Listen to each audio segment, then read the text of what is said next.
What's going on, guys? Welcome back to my IGTV channel. Today we're going to talk about building a wide and strong back or pulling. So there's a couple keys to this, just like with chest. First one is going to be anatomy. So you need to understand the anatomy of your back because it's very important.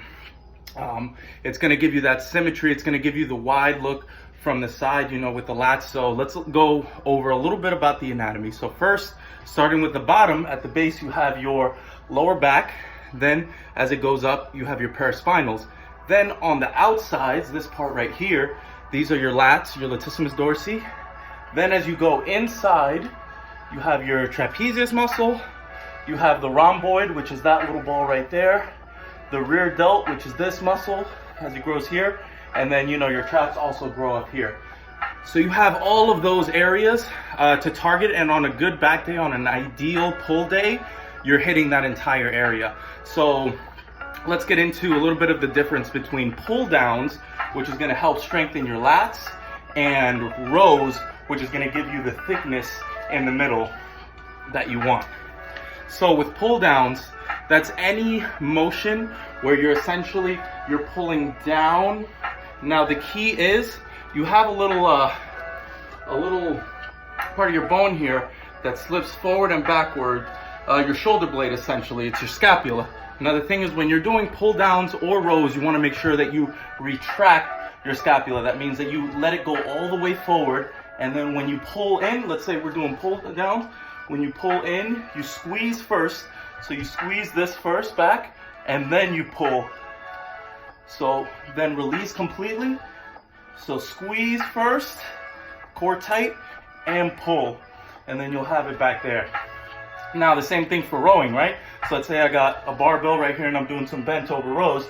I let it go forward to the point where I have a slightly rounded back. I'm not doing this, I'm still keeping my back straight, my chest up, core tight, but I'm letting my shoulder blades hang low. So then I bring it up, I tighten, I squeeze, finish the movement, and pull in as hard as I can. And then relax, and I do it again. So with rows, remember, that's gonna give you the thickness. With pull downs, that's gonna give you the width. And you'll see a lot of swimmers have very wide backs. That's why I have a very wide back. And even if I try and do rows, you see that my lats start flexing as soon as I pull in. That's just something that, I can't control at this point. It's just how my body developed. Everyone's different. So remember those two key things. You have your pull downs and you have your rows. Both of them are essential. Try and get into the habit of doing both of them. Then we have deadlifts. So for deadlifts are gonna be the main, your bread and butter essentially, because it's a full body exercise.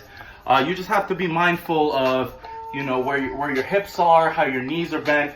But essentially what you're gonna wanna be doing is the bar is stacked right over your shoelaces. So the bar is stacked over your shoelaces, your hips are out, there's a slight tension in your hamstrings, but it's gonna be mostly back. So then basically what you're gonna do is you're gonna grab the bar, you shrug up, bend down a little bit, and then finish by pulling. Now you don't wanna hyperextend. A lot of people do deadlifts and they hyperextend like this. You don't wanna do that.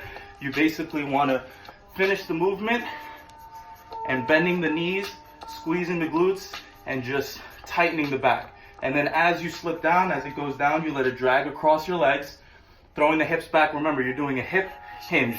So then you're throwing the hips back. Now most of the weight is gonna be on your lats and your lower back at this point, and you're just holding it steady, holding it steady.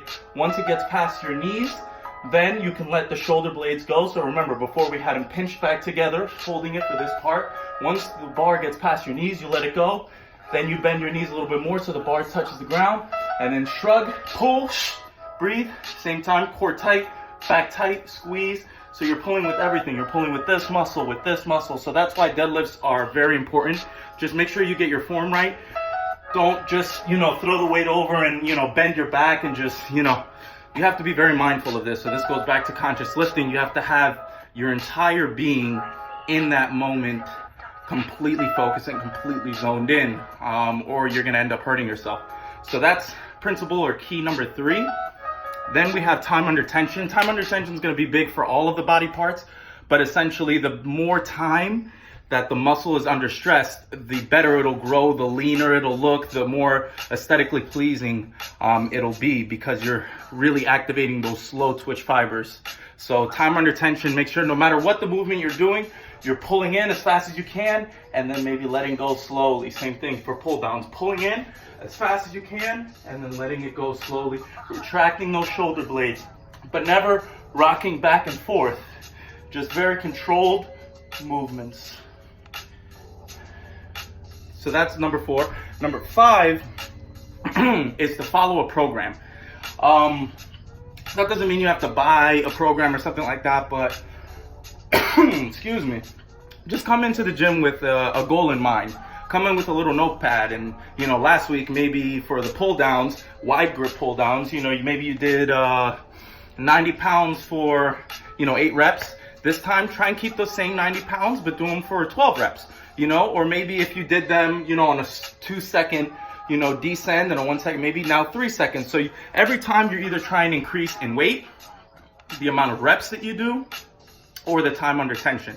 So every time you're pushing your body a little bit further, a little bit further. So you don't want to constantly throw in different workouts to keep your body guessing, as a lot of people do. That is important, but after you've established a rhythm, after you've established a program, so then once you hit that plateau, then you can start shaking your things up. But until then, keep the same movements, keep the same rhythm, or change it up. Just make things harder. Come in and have a goal in mind and try and smash it. So remember those things. You have to know the anatomy. You have to know the difference between pull down and rows. Deadlifts are your bread and butter. Make sure you do a lot of those, but be careful with form. It's very important. Maximize your time under tension as much as you can. That's probably the most important thing.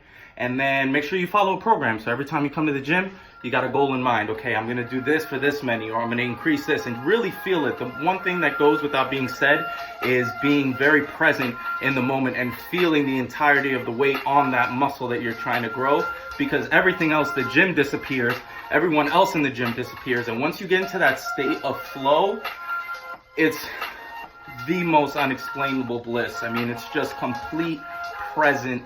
All of your problems just melt away, because it's just you and the weight and nothing else matters. And it's a truly, truly, truly beautiful experience, and I wish everyone could have it. So I'm trying to do my part to try and get other people into that flow. But I hope you guys liked it. I'm going to try and do more videos like this. So yeah, hope you guys have a blessed week, and you'll be hearing from me a little later.